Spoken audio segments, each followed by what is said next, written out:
சரி, புக்ஸ் எல்லாம் இருக்குதா? அது மேலே ஏதாவது எழுதிருக்குதா? நம்பர் என்ன நம்பர்ஸ் எழுதிருந்து? புக்லையா இல்லை ஒவ்வொரு பீரோக்கு மேலேயா? எழுதிருக்குதா? மேலே ஒரு சீரியல் நம்பர் இருக்கும், புக்கில் ஒரு சீரியல் நம்பர் இருக்கும். சரி, இங்கே கிட்டத்தட்ட 50,000 புக்ஸ் இருக்கு. Around 50,000 books. இதை வந்து வேரியஸ் கேட்டகரியாக பிரிச்சிருக்காங்க. நம்ம இந்த லைப்ரரியில் என்ன இருக்குன்னு தெரிஞ்சுக்கணும் அப்படின்னா உள்ளே வந்தோடனே ஃபஸ்ட்டு கேட்லாக் வச்சுருப்பாங்க. எந்த லைப்ரரியிலையும் கேட்லாக் இருக்கும். அதுதான் இந்த கேட்லாக். இங்கே என்னென்ன புக்ஸு இருக்குன்றது இருக்குது. அதை இப்போ நான் சொன்னேன்ல, அதில் வந்து வேரியஸ் கிளாஸிஃபிகேஷன் இருக்குது. கிளாஸிஃபிகேஷன்னா என்ன? புக்ஸை வந்து நம்ம ஃபஸ்ட்டு சொன்னேன்ல, அறநூல்கள்னு சொன்னேன்ல, அது மாதிரி தத்துவம், வரலாறு, அறிவியல், கதைகள், நாவல், சரித்திர நாவல், அதுலேயே தனித்தனியாக இந்த மாதிரி தனித்தனியாக இருக்குது. அந்த மாதிரி இதில் கேட்லாக் இருக்குது. இந்த புக்கை இப்போ தரேன், கேட்லாக் தான். இதை வரிசையாக அப்படியே பார்த்துட்டே வாங்க, அப்படியே பேசுறது கேட்டுகிட்டே இருக்கு. ராதர், அழவள்ளியப்பா, இல்லை விக்ரமாதித்தன் கதைகள், அந்த மாதிரி இருக்கிறதா பார்ப்பீங்க. அதை போய் தேடி பார்ப்பீங்க. இப்போ அங்கே லைப்ரரியன் ஒருத்தர் இருப்பார். இங்கே யார் கேர்டேக்கரு? இன்சார்ஜ் யார்? லைப்ரரியன். அவர் தான் இன்சார்ஜ். அவர்கிட்ட போய் உங்களுக்கு என்ன புக்கு வேணும்னு கேட்பீங்க. அங்கே அவங்க அது சர்ச் பண்ணுறதுக்கு ஈஸியாக இருக்கும். இதில் விட டேட்டா பேஸு, அதனால தான் நமக்கு கம்ப்யூட்டர் அட்வான்டேஜ் இருக்குது. இது அப்படியே அதில் ட்ரான்ஸ்ஃபர் பண்ணி வச்சுருக்காங்க. நீங்கள் போட்டோன்னே சில்ட்ரன் புக்கு அப்படின்னு வரும், இல்லை ஹிஸ்ட்ரி புக், இல்லை ஃபிலாசபி, அந்த மாதிரி தனித்தனியாக இருக்கும். அதை போட்டோன்னா அப்படியே யூஸ் பண்ணணும். அதில் நீங்கள் திருப்பி இன்னொரு சர்ச் கொடுக்கலாம், 2 ஆப்ஷன் கொடுக்கலாம். ஆத்தர் நேம் கொடுத்தீங்கன்னா அதுவும் வரும். ஸோ அதோட நம்பர் என்னென்னு அதுக்கு ஸ்ட்ரைட்டாக இருக்கும். இங்கே சீரியல் நம்பர் என்ன வச்சுருக்காங்க, 50,000னா 50,000 வரைக்கும் இருக்குமா? அதில் இது எந்த கபோர்டில் இருக்குன்றது இருக்கும், எந்த கபோர்டில் இந்த பர்டிகுலர் நம்பர் இருக்குன்றது இருக்கும். அது அவங்களுக்கு தான் தெரியும். அவங்க எடுத்துகிட்டு வந்து கொடுப்பாங்க. இங்கே ஃபாலோ பண்ணுற சிஸ்டம் இதுதான். இங்கே லைப்ரரிக்குன்னு முக்கியமானது என்ன வேணும்? உள்ளே வந்தோன்னே சைன் பண்ணணும். அந்த சிஸ்டம் வச்சுருக்காங்களா? வெளியிலேயே செருப்பை கழட்டி போட்டு வரணும். இதெல்லாம் வந்து நார்மல் டிசிப்ளின். லைப்ரரி உள்ளே வந்தோன்னே புக்கு கேட்குறீங்க, அப்புறம் படித்து முடிக்கிறீங்க, முடிச்சுட்டு திருப்பி ஹேண்ட் ஓவர் பண்ணுறீங்க. லைப்ரரினா நார்மலாக எப்படி இருக்கும்? சைலண்டாக இருக்கும். Very good. அதுதான் உள்ளே வரப்போ எவ்வளோக்கு எவ்வளோ நம்ம சைலண்டாக இருக்க முடியுமோ அவ்வளோ சைலண்டாக இருக்கணும். மற்றவங்களுக்கு படிக்கிறதுக்கு டிஸ்டர்பன்ஸே இருக்கக்கூடாது. பார்த்துட்டு அப்படியே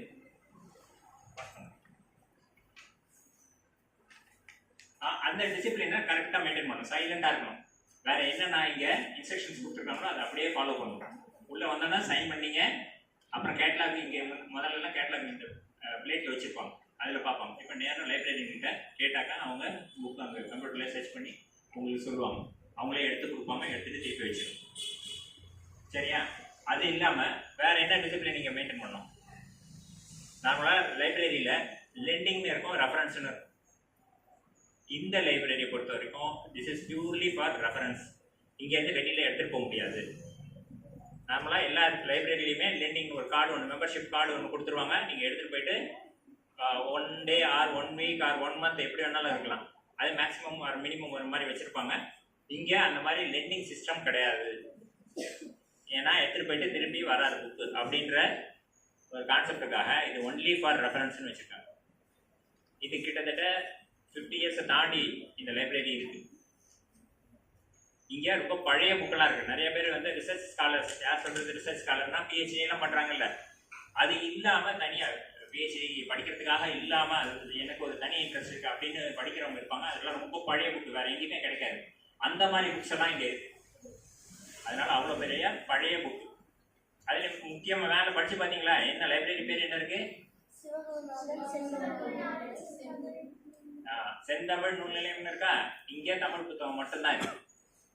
ஆங்கில புத்தகம் இருக்கலாம். இது சில பேர் வந்து இங்கே நன்கொடையாக கொடுப்பாங்க சில புக்ஸு. அப்போ வேண்டாம்னு சொல்ல முடியாது. அதனால அதை தனியாக தான் எடுத்து வச்சுருப்போம். அது வந்து இந்த சீரியல் நம்பர்லாம் போட்டு அது இல்லை, வெறும் தமிழ் புக் மட்டும்தான் எடுத்து வச்சுருக்கோம். சரியா? இப்போ இதை இந்த லைப்ரரியை தொடங்கினது யார் அப்படின்னாக்கா ஜிஎஸ் சுவாமிநாதன். இங்கே இருக்குல்ல, அந்த தாத்தா தான் இதை தொடங்கினார். அவங்க அப்பா பேரில் தான் சிவகுருநாதன், அவர் பேரில் ஆரம்பித்தார். இவர் வெளியிலலாம் போயிட்டு அங்கே பார்த்துருக்காரு, அதெல்லாம் பிடிச்சிருக்கு. எங்கே அது முக்கியமாக நம்ம திருவாவடுதுறை ஆதீனத்தில் போய் இது அவரோட தனிப்பட்ட விருப்பம், தனிப்பட்ட சொத்து.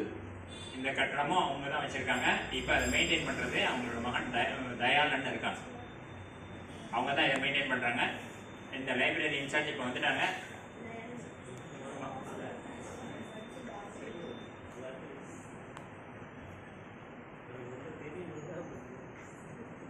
இவங்க தான் இந்த ஆண்டி தான். இந்த ஆண்டி பேரு சரண்யா. இவங்க தான் இங்கே லைப்ரரி இன்சார்ஜ். இப்போ இதோட டைமிங்ஸ்ன்னு தனியாக இருக்கும். ஒவ்வொரு லைப்ரரிக்கும் ஒரு டைமிங்ஸ்ன்னு இருக்கும். ஒவ்வொரு லைப்ரரிக்கும் ஒவ்வொரு டைமிங்ஸ் வச்சுருப்பாங்க. இங்கே யூஸ்வலாக காலையில் 8லேருந்து 12, அதே மாதிரி மாலையில் வந்து 4லேருந்து 8. இப்போ வெயில் காலம்னு இருக்கிறதுனால 5லேருந்து 8ன்னு மாற்றிருக்காங்க. காலையிலையும் 9. அது அப்படியே இருக்குங்க. காலையில் 8லேருந்து 12 சார்.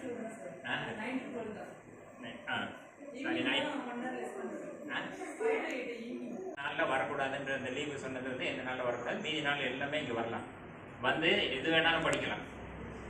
இந்த ரெஃபரன்ஸ்ன்னு சொன்னது அதுதான். இங்கே வந்து எது வேணாலும் படிக்கலாம், ஆனால் எடுத்துகிட்டு போக முடியாது. நீங்கள் வேணால் எடுத்துகிட்டு வந்துட்டு ஏதாவது நோட் புக் எடுத்துகிட்டு வந்துட்டு எழுதிக்கலாம். முக்கியமாக நீங்கள் நிச்சயமாக கதையிலலாம் எழுதுறதுக்கு இல்லை, வேறு ஏதாவது ரெஃபரன்ஸ் வேணும்னா அப்போ அதை நீங்கள் எடுத்து எழுதிட்டு போகலாம். சரியா? இப்போ லைப்ரரியை பற்றி வேறு ஏதாவது சந்தேகம் இருக்கா உங்களுக்கு? சார், கவர்மெண்ட் ஹாலிடேஸ்லாம் லீவ் தானே? அதெல்லாம் இங்கே இல்லை, அப்படி இல்லை. இங்கே எல்லா நாளுமே, மீதி எல்லா நாளுமே உண்டு. ஏதாவது விசேஷ நாள் இருந்ததுன்னா மட்டும், பொங்கல், தீபாவளி அந்த மாதிரி என்ன மட்டும்தான் லீவு.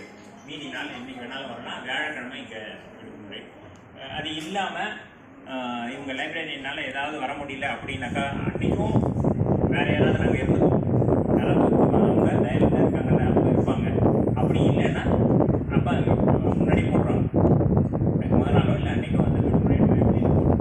அது இல்லாமல் இங்கே வர வாசகருக்காக, இங்கே இருக்கிற நூலெல்லாம் படித்து எல்லாருமே தெரிஞ்சுக்கணுன்றதுக்காக வெள்ளிக்கிழமை இங்கே மாலையில் 5:30 மணிக்கு வாசகருக்கு இருந்து வாசகர் கூட்டம்னு வைக்கிறாங்க. இந்த நூல்களேன்னு இல்லாமல் வெளியில் படிச்சிருந்தா கூட அந்த புத்தகத்தை பற்றி ஒருத்தர் சொல்லலாம். நீங்கள் இப்போ காலையில் படிச்சுட்டு வந்து சொல்ல சொன்னோம்ல, முதல்ல நாங்கள் ஒரு புத்தகம், அதே மாதிரி இங்கே படித்த புத்தகத்தை ஒருத்தர் சொல்லலாம். அது எதுக்காக, அது எந்த நோக்கத்தில் செஞ்சோம்னாக்கா, இங்கே இருக்கிற புத்தகத்தை எல்லாராலையும் படிக்க முடியாது. இப்போ உங்களுக்கு கொடுத்த புத்தகத்தில் ஒருத்தர் சொன்னது எல்லாருமே தெரிஞ்சுதா? காலையில் சிந்திஜா பெரியாரை பற்றி சொன்னது எல்லாருமே தெரிஞ்சுதா? அது மாதிரி உள்ள பயனுள்ள நிகழ்ச்சி தான் அது. வெள்ளிக்கிழமை மாலையில் 5:30 மணிக்கு வாசகர் வட்டம்னு வச்சு வைக்கிறாங்க. அது இல்லாமல் பல நேரத்தில் இலக்கிய விழா நடக்கும். சரியா? வேறு ஏதாவது உங்களுக்கு லைப்ரரி பற்றி தெரியுமா? எங்களோட நீங்கள் 15 பேர் என்னுடைய வந்துட்டு இருந்தீங்க, எங்களோடையே இருந்தீங்க. தாத்தா பாட்டி கிளாஸ் எடுத்தது யார்? தாத்தா பாட்டி, அத்தை, மாமா இப்படி தான் எடுத்தாங்க. யாருமே ஆசிரியர் கிடையாது. இதில் ஒருத்தர் கூட டீச்சர் ப்ரொஃபஷனில் இல்லவே இல்லை. எல்லாமே அவங்களுக்கு என்ன தெரியுமோ அதை சொன்னாங்க, என்ன தேவையோ உங்களுக்கு அதை சொன்னோம். சரியா? இப்போ இந்த நிகழ்ச்சிக்கு இப்போ டாக்டர் சத்ய பிரசாத் வந்திருக்காங்க. அவங்க டாக்டர் சொன்னது, அவங்க டென்டிஸ்ட், பல் மருத்துவர்.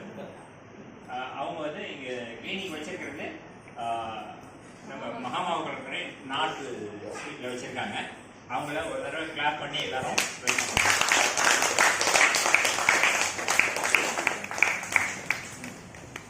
அறக்கட்டளை சார்பாகவும் அவங்களுக்கு ஒரு அன்பான வரவேற்பு. இப்போ நேராக நிகழ்ச்சிக்கு போயிடலாமா? சரி, இந்த 3 நாள் நிகழ்ச்சி நடத்துனீங்கல்ல, இதை கலந்துக்கிட்டீங்கல்ல, இதில் உங்களுக்கு என்னென்ன பிடிச்சிருந்தது, பிடிக்கல அப்படின்றத யாராவது ஒருத்தர் சொல்லணும். எக்ஸப்ட் செஞ்சுட்டு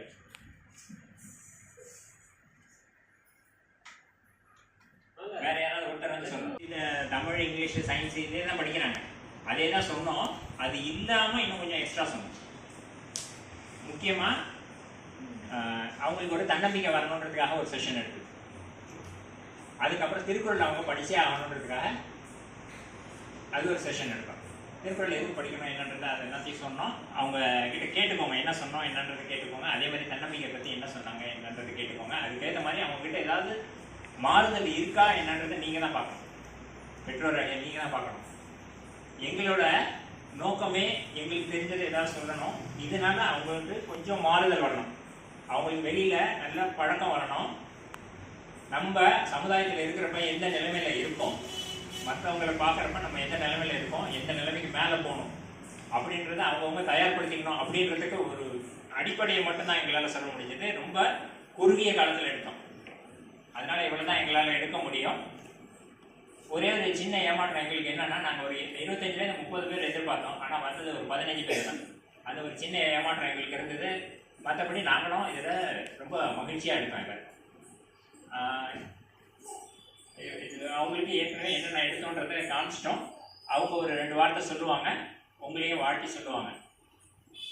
மாணவர்களுக்கான கோடைக்கால 3 நாள் பயிற்சி வகுப்பு முடிஞ்சு வந்திருக்கீங்க. இதில் கலந்துக்கிட்ட அத்தனை மாணவர்களுக்கும் என்னுடைய வாழ்த்துக்கள் மற்றும் பாராட்டுக்கள். அதில் காமிச்சிருந்தாங்க, திருக்குறளோட முக்கியத்துவம் பற்றி சொல்லியிருக்காங்க. அதுக்கப்புறம் நாளிதழ், அது எப்படி நியூஸ் பேப்பர் படிக்கணும், அதோட இம்பார்ட்டன்ஸ் என்னன்றது சொல்லியிருக்காங்க. மற்றும் பல விஷயங்கள் அதில் பார்த்தேன். எல்லாம் உங்களுக்கு பயனுள்ளதாக இருந்திருக்கும்னு நினைக்கிறேன். அதை இந்த 3 நாள் கற்றுக்கிட்டதோடு விட்டுறாமல் நீங்கள் உங்கள் டெய்லி லைஃப்பில் நீங்கள் இதை அப்ளை பண்ணணும். அதுதான் அதோட முழு பயனை தரும். நீங்கள் கற்றுக்கிட்டோம் 3 நாளில் பார்த்தது எல்லாமே நீங்கள் டே டு டே லைஃப்பில் நீங்கள் அதை ப்ராக்டிக்கலாக நீங்கள் அதை உங்களுக்கு வாழ்வியலில் அப்ளை பண்ணணும். அதே மாதிரி நீங்கள் அந்த பாடப்புத்தகம் மட்டும் அல்லாமல் பொது அறிவு மற்றதையும் நீங்கள் கற்றுக்கணும். ஸோ சார் சொன்ன மாதிரி நூலகம் இங்கே வந்து வாசிக்கிற பழக்கத்தை நீங்கள் வளர்த்துக்கணும். நீங்கள் நிறைய புத்தகம் வாசிக்கிறது மூலமாக உங்களுக்கு அந்த மொழி திறன் நல்லா டெவலப் ஆகும். நாளைக்கு நீங்கள் சொந்தமாக நீங்கள் தேர்வுலையும் அதிக மதிப்பெண் பெறலாம். அது மட்டும் இல்லாமல் நீங்கள் உங்களுக்கு தினசரி உங்களோட நீங்கள் ஒரு நாளைக்கு சொந்தமாக நீங்கள் பேசணுன்னாலோ ஏதாவது ஒரு கட்டுரை எழுதணுன்னாலோ அது உங்களுக்கு ரொம்ப உபயோகமாக இருக்கும். நீங்கள் நிறைய புத்தகங்கள் வாசிக்க வாசிக்க அது உங்களோட மொழி திறனையும் மேம்படுத்தும், உங்களுக்கு தன்னம்பிக்கையை கொடுக்கும். ஸோ இந்த மாதிரி நூலகம் மாதிரி வந்தீங்கன்னா உங்களுக்கு ஒரு டிஸ்ட்ராக்ஷன்ஸ் இருக்காது. இந்த மாதிரி ஒரு அமைதியான சூழல் இங்கே இருக்கும். இப்போ வீட்லையோ வகுப்பறையிலையோ இருந்தீங்கன்னா உங்களுக்கு நிறைய டிஸ்ட்ராக்ஷன்ஸ் இருக்கும். நிறைய செல்ஃபோன்லாம் இருக்கிறதுனால உங்களால் ஃபோக்கஸ் பண்ண முடியாது, ஒரு இதில் கவனச்சிதறல் இருக்கும். இந்த மாதிரி நூலகங்கள் மாதிரி இடத்துக்கு வந்து நீங்கள் புத்தகங்கள் வாசிச்சிங்கன்னா உங்களுக்கு நிறைய அறிவு மேம்படும். அதாவது பாடப்புத்தகங்கள் தாண்டி ஒரு இதை நம்ம ஆழமாக பார்க்குறது. அதோடு இல்லாமல் அங்கே ஸ்கூலில் மேம் சொல்லிக் கொடுப்பாங்க, நீங்கள் கற்றுப்பீங்க. இப்போ இங்கே வந்து நீங்களாக ஒரு புக்கை எடுத்து நீங்கள் படித்து அதில் உள்ள ஒரு நீங்கள் தெரிஞ்சுக்கிறப்போ உங்களோட நீங்கள் செல்ஃப் லேர்னிங் உங்களுக்கு சுய கற்றல் வந்து உங்களுக்கு இம்ப்ரூவ் ஆகும். ஸோ அதனால் நீங்கள் எல்லோரும் நீங்கள் இந்த பொது நூலகத்துக்கு வந்து அதை பயன்பெறணும். அதே மாதிரி அவங்க இந்த 3 நாள் கற்றுக் கொடுத்த பயிற்சிகள் அத்தனையுமே நீங்கள் வந்து வாழ்க்கைக்கு அதை நீங்கள் அப்ளை பண்ணி இருக்கணும். இந்த வாய்ப்பு கொடுத்ததுக்கு நன்றி. வாழ்க்கையில் ஃபாலோ பண்ண அப்ளை பண்ணணும். அதோட இன்னொன்று சேர்த்து உங்கள் ஃப்ரெண்ட்ஸுக்கு இல்லை உங்கள் சகோதர சகோதரிகளுக்கும் அதையே ஃபாலோ பண்ண சொல்லி நீங்கள் சொல்லணும். அம்மா ஏதாவது தப்பு வேறு மாதிரி சொன்னால் கூட இல்லை இதுதான் நல்லது இதுதான் சரி அப்படின்றத நீங்கள் சொல்கிறதுக்கு ஒரு தைரியம் வேணும், தன்னம்பிக்கை வேணும். அப்படி சொல்ல மாட்டாங்க நிச்சயமாக பெரியவங்கெல்லாம். அதில் வேறு ஏதாவது காரணம் இருக்கும், அது என்ன காரணம்னு பொறுமையாக கேட்டுக்கலாம். கோவப்பட்ட என்ன உனக்குலாம் ஒன்றும் தெரியாது அப்படிலாம் சொல்லக்கூடாது. சரியா? அடுத்ததாக திரு விஜயகுமார் அவர் ஒரு கருத்தை சொல்வார். உங்களுக்கு வகுப்பெடுத்தார்ல மஞ்சள் பசங்கள்லாம் ரொம்ப கோஆப்ரேட் பண்ணீங்க, நல்லா என்ஜாய் பண்ணீங்கன்னு நினைக்கிறேன். இல்லையா? நல்லா என்ஜாய் பண்ணீங்களா? பிடிச்சிருந்ததா? இப்போ நீங்கள் உங்கள்கிட்ட நாங்கள் எக்ஸ்பெக்ட் பண்ணுறது என்னென்னாக்கா உங்களோட இப்போ இருக்கிற லெவல்லேருந்து next step you have to go. அது என்னென்னா உங்களுக்கு செல்ஃப் கான்ஃபிடன்ஸ் வரணும். இதுதான் நான் திரும்ப திரும்ப இன்சிஸ்ட் பண்ணுவோம். ஏன்னா இப்போ நிறைய பேர் வந்துட்டு அவங்க பண்ணுறது அதனால வெளியில் இப்போ நிறைய பேர் இதில் பாருங்கள் ஹெசிடேஷன் நிறைய இருந்துச்சு இல்லையா? ஒரு 4 பேர் வந்து நீங்கள் கூட காசு வச்சுட்டு ஒரு 4 பேர் பேசுகிறீங்க. அது வந்து அதை விட்டுடுங்க. அதை விட்டுட்டு நெக்ஸ்ட் ஸ்டெப் எல்லாருமே பயன்படுத்துங்க. ஒன்றும் இல்லை, இப்போ நாங்கள் பேசுகிறது வந்து நீங்கள் ஒன்றும் மேடை போட்டு உங்களை பேச சொல்லலை. நமக்குள்ள தான் பேசுகிறோம். 15 பேர் நம்ம இருந்தோம். இந்த 15 பேருக்குள்ளேயே உங்களுக்கு தயக்கம் இருக்குது. அதை உடச்சிட்டு வெளியில் வாங்க. அதை தன்னம்பிக்கை எதுக்கு உங்களுக்கு நாளைக்கு எல்லா விஷயத்துலையுமே அதுதான் உங்களுக்கு கொடுக்க போகுது. உங்களுக்கு வெற்றி கொடுக்க போது அதுதான். பேப்பர் படிங்க. பெற்றோருக்கு ஒரு ரிக்வஸ்ட்டு, நீங்கள் வீட்டில் வந்து ஏதாச்சும் ஒரு பேப்பர் வாங்க, தமிழ் பேப்பர் இங்கிலீஷ் பேப்பர் ஏதோ வாங்கி கொடுங்க. பசங்களுக்கு கொஞ்சம் படிக்க சொல்லுங்க. கொஞ்சம் நாலேஜ் இம்ப்ரூவ் ஆகும். நிறைய விஷயம் தெரிஞ்சுப்பாங்க. அவங்களுக்கு பிடிச்சது ஸ்போர்ட்ஸோ எதுவாக இருக்கட்டும், சயின்ஸோ, அது வந்து அதில் எல்லாமே வருது. நம்ம வந்து நமக்கு தெரிஞ்ச விஷயங்கள் நம்ம படிக்க போகிறோம். நம்ம அரசியல் பற்றி படிக்கிறோமோ சினிமா பற்றி படிக்கிறோமோ அதை விட்டுடலாம். பசங்க அவங்களுக்கு பிடிச்சதை படிப்பாங்க. அது கொஞ்சம் டே டு டே லைஃப்பில் என்ன நடக்குது எது தெரியுது அவங்களுக்கு புது அறிவு வளரும். அதுக்கு ஒரு நீங்கள் ஹெல்ப் பண்ணுங்கள் உங்களோட சைட்லேருந்து. பேப்பர் மிஞ்சி போனால் ஒரு 5 ரூபா ஆகும்போது 3 ரூபா ஆகும்போது அது ஒரு பழக்கமாக வச்சுக்கோங்க. அவங்களுக்கு வாசிக்கிற பழக்கத்தை ஏற்படுத்துங்க. நீங்கள் வந்து பசங்கள்லாம் உங்களுக்கு நீங்களும் இன்சிஸ்ட் பண்ணி நீங்கள் அதை ஃபாலோ பண்ணணும். புக்கு படிக்கணும், செய்தித்தாள் படிக்கணும், அப்படிங்கிற தெரிஞ்சுக்கணும் அப்படிங்கிற இன்ட்ரெஸ்ட்டும் உங்களுக்கு வரணும். இதுதான் எங்களோட குறிக்கோள் வந்துட்டு உங்களுக்கு உங்கள் செல்ஃப் கான்ஃபிடன்ஸ் ஜாஸ்தியாகும். அது வந்து நீங்கள் இம்ப்ரூவ் பண்ண பாருங்கள். யாருமே தயக்கமே வேணாம். பர்டிகுலர்லி பிரகன்யா இங்கே பயப்படாதேம்மா. நீ உன்னோட நான் பர்டிகுலராக சொல்லிட்டே இருக்கேன். நல்லா பேசுகிறேன், தெளிவான பேச்சா இருக்கு உங்களுக்கு, வாய்ஸ் வந்து கிளாரிட்டி நல்லா இருக்கு. நீங்க தயங்காதீங்க. நீங்க இன்னைக்கு படிக்கிறது ஒரு இது இல்லைன்னா நான் எதுக்காக சொல்றேன்னா உங்க பர்டிகுலர் சொல்றேன் சொன்னாக்கா நிஜமாவே நீங்க தயக்கம் வந்து ஒவ்வொருத்தவங்களையும் என்ன இருக்குங்கிறது அடுத்தவங்க பார்த்து தெரியும். புரியுதா? செல்ஃப் கான்செப்ட் இதுதான் செல்ஃப் கான்செப்ட்னு சொல்லுவாங்க. இது படிக்கிறச்ச பழகிறச்ச இல்லை ஈஸியாக மிங்கில் ஆகிட்டீங்க. வேற வேற கிளாஸ் வேற வேற தான் எல்லாருமே வேற வேற ஸ்கூல்லேருந்து வந்துருக்கீங்க. ஆனால் ஈஸியாக எல்லாருமே மிங்கில் ஆகிட்டீங்க. வேறு யாருமே வந்து தயங்கல மொத்தோட பழகிறதுக்கு. ஸோ இந்த ஃபஸ்ட் உங்களோட தயக்கம் மாறுறதுக்கான ஃபஸ்ட் ஸ்டெப். ஸோ இதே மாதிரி நெக்ஸ்ட் ஸ்டெப் நீங்களாக போகலாம். நாங்கள் வந்து ஜஸ்ட் இனிஷியேட் பண்ணி விடுறோம். நீங்கள் உங்களுக்கு வளர்த்துக்க அவ்வளோ. தேங்க்யூ.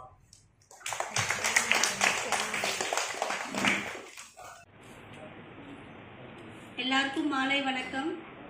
என்ன சைலண்டாக இருக்கீங்க? கொஞ்சம் பேசலாமே. Happy evening. ஹாப்பி ஈவினிங்னா ஹாப்பியாக சொல்லணும். Happy evening. Thank you so much. So நம்ம இந்த 3 நாளில் கற்றுக்கிட்ட விஷயத்தை பயன்பெறணும் அப்படின்னா ஒருத்தவங்க ஒரு விஷயத்தை எடுத்து அன்றாட வாழ்க்கையில் வாரத்துக்கு ஒரு டார்கெட் வச்சு வின்னபிள் கோல், அடுத்தது அச்சீவபிள் கோல், 3 மாதத்துக்கு நீங்கள் என்ன பண்ண போகிறீங்க அந்த ஒரு விஷயத்தையும் டார்கெட் பண்ணுங்க.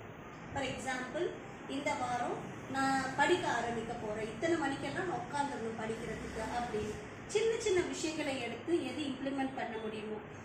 ஒருத்தவங்க சொன்னாங்க கான்சன்ட்ரேஷன் பண்ண முடியலன்னு சொல்கிறவங்களுக்கெல்லாம் 20 மினிட்ஸ் ஒரு ரீதியில் நம்ம கான்சென்ட்ரேட் பண்ணணும். தட் இஸ் வின்னபிள் கோல். எது நம்மளால் முடியுமோ ப்ராசஸ் எக்ஸலன்ஸ் வின்னபிள் கோல், அது நம்மளால் முடியும், ரைட்? ஸோ இந்த மாதிரி சின்ன சின்ன விஷயங்களை எல்லாத்தையுமே நம்ம பண்ணுறப்போ தட் இஸ் வின்னபிள் கோல். அதை வாரத்துக்கு ஒரு விஷயமா கொண்டு போங்க. மார்னிங் மட்டும்தான் ப்ரஷ் பண்ணுவேன், சிம்பிள் திங். நைட் ப்ரஷ் பண்ண மாட்டீங்க, so make it a habit. Morning and night I have to brush. அது மாதிரி சின்ன சின்ன விஷயங்களை வின்னபிள் கோலாக வைங்க.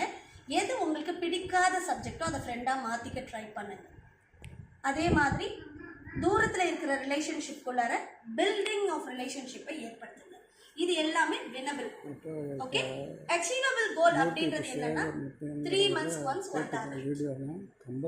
அது என்ன வேணா இருக்கலாம். நம்மளோட வீக்னஸ் ஒண்ணா ஃபீல் பண்ணிக்கிட்டே வரது achievable. Is that clear? Yes, அந்த மாதிரி பண்ணுங்க. எது விஷயம் வரலன்னு நினைக்கிறீங்களோ அதை வர வைக்கிறதுக்கான முயற்சிகள்ல ஈடுபடுங்க. ஒரு திறமையை வளர்த்துக்கோங்க. ஒரு லாங்குவேஜ், ஒரு உடல் பயிற்சியான ஒரு விஷயங்கள், யோகா, ஜூம்பா, அந்த மாதிரியான சில விஷயங்களை வந்து கத்துக்கிறதுக்கு 3 months கோல். நான் சொன்னேன் அச்சீவபிள் கோல். அந்த அச்சீவபிள் கோல் போங்க. வின்னபிள் கோல்ல அன்றாட வாழ்க்கைக்கு போங்க. ஓகே, சைலன்ஸ் பிராக்டிஸ் பண்றது ரொம்ப முக்கியம். மார்னிங் எழுந்தோச்சோன்னு 1 நிமிஷம் silence, ending of the day also silence. இந்த 3 விஷயத்தை பிராக்டிஸ் பண்ணுங்க. Life will be messy. It will be very happy. With gratitude to Kodilingam IR Trust, let life celebrate you and let life be a celebration for all of you. Thank you for this opportunity. Thank you.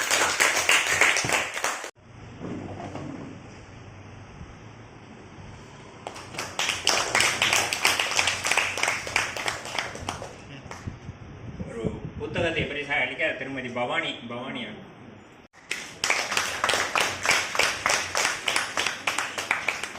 ஏற்றுட்டு வெளியே.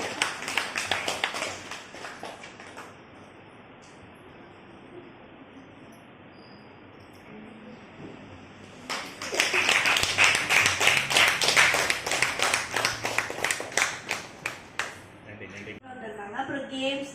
First day வந்து நிறைய விஷயத்த கற்றுக்கிட்டோம். Second day நிறைய விஷயத்த கற்றுக்கிட்டதை அப்படியே apply பண்ணி ஒரு கேம் மாதிரி விளாண்டோம். தேர்ட் டே நாங்கள் எதிர்பார்க்காத விஷயங்கள், சீட் ஆக்ட்லாம் எனக்கு தெரியாது, அதெல்லாம் கற்றுக்கிட்டோம். நல்லா இருந்துச்சு. நிறைய விஷயத்த வீட்டில் இருக்கிறத விட இங்கே வந்து ஜாலியாக இருந்துச்சு. நிறைய இன்ட்ரெஸ்டிங்கான விஷயத்த கற்றுக்கிட்டோம். யாரையும் சார் மேடம்னு கூப்பிட வேணாம், தாத்தா பாட்டி அக்கா அண்ணன் அந்த மாதிரி கூப்பிடுங்க அப்படின்னு சொன்னாங்க. இந்த அக்கா வந்து இது சொன்னாங்க, கான்ஃபிடென்ட் வரதுக்காக ஸ்டேஜ் ஃபியர்லாம் இல்லாமல் இருக்க சொன்னாங்க. அப்புறம் ஃபர்ஸ்ட் நாள் திருக்குறள் பிக்சர்ஸ் வச்சு பார்த்தோம், அது நல்லா இருந்துச்சு. எல்லாமே நல்லா தான் இருந்துச்சு.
கோடிலிங்கம் ராஜம் கூட்டுவிழா அறக்கட்டளை கோடைகால சிறப்பு பயிற்சி முகாம் பயனாளிகளுக்கு இன்றைய பாராட்டு விழா நடந்துகிறது. பட்டயம் வழங்கப்பட்டிருக்கிறது. அதுக்கு தலைமையேற்றுள்ள மருத்துவர் சத்யா அவர்களை நன்றி. எப்பொழுதுமே எங்களுக்கு அறக்கட்டளைக்கு உறுதுணையாக இருந்து செயல்பட்டு வரும் ஸ்ரீதேவி அவர்களுக்கு மிக்க நன்றி எழுதலை தெரிவித்துக் கொள்கிறேன்.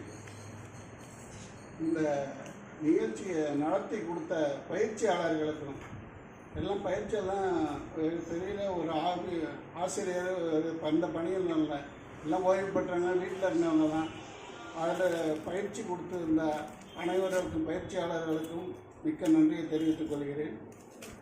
இந்த நிகழ்வுக்கு பொருளுதவி அளித்த அனைவருக்கும் இந்த நேரத்தில் நன்றியை தெரிவித்துக் கொள்கிறேன். இந்த நிகழ்வினை இந்த நூலகத்தில் தான் நடத்த வேண்டும் என்று நாங்கள் விரும்பினோம். ஏனென்றால் இது அறிவு திருக்கோயில்.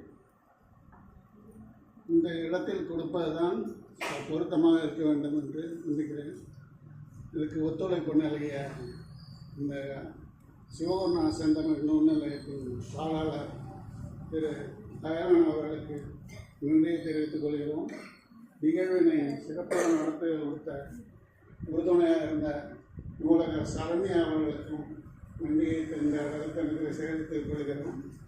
முக்கியமாக இந்த பயிற்சிக்கு வந்த மாணவ மாணவிகளுக்கு நன்றியை தெரிவித்துக் கொள்கிறோம். போன வருஷம் நாங்கள் நினைச்சதை விட அதிகமாக வந்தாங்க. இந்த வர குறைச்சலாக தான் வந்தாங்க. பரவாயில்ல, இருந்தாலும் வந்தவங்களாம் சிறப்பாக இருந்தது. எல்லாருக்கும் சிறப்பாக இருந்திருக்கும்னு நினைக்கிறேன்.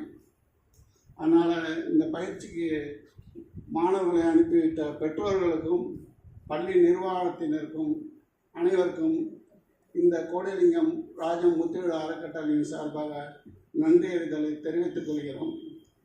நாங்கள் அறக்கட்டளை தொடர்ந்து பல வருடங்களாக பல நற்செயல்களை செய்து வருகிறது. அதில் கோடைகால பயிற்சி முகாம் ஒன்று, திருக்குறள் ஒப்பித்தல் போட்டி ஒன்று, மற்றும் மக்கள்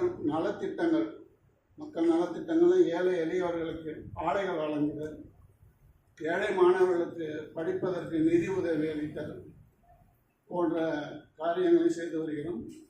கருணை இல்லம், மாணவர்களுக்கு பாதுகாப்பு இல்லம், இவர்களுக்கு நன்கொடை அளித்தும் வருகிறோம்.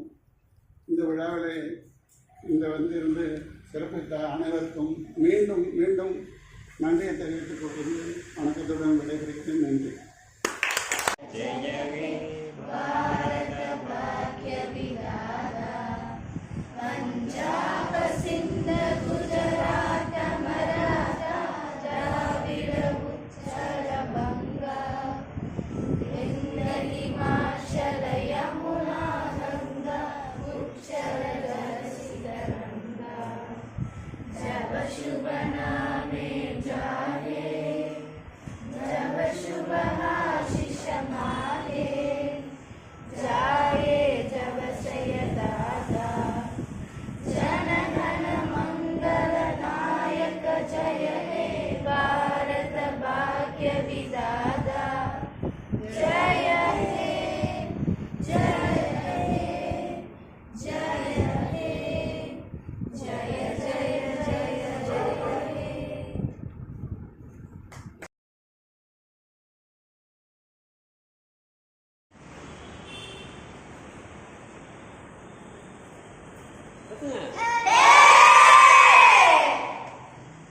சரித்திரம் சொல்லும் இப்படை தோற்கின் எப்படை வெல்லும்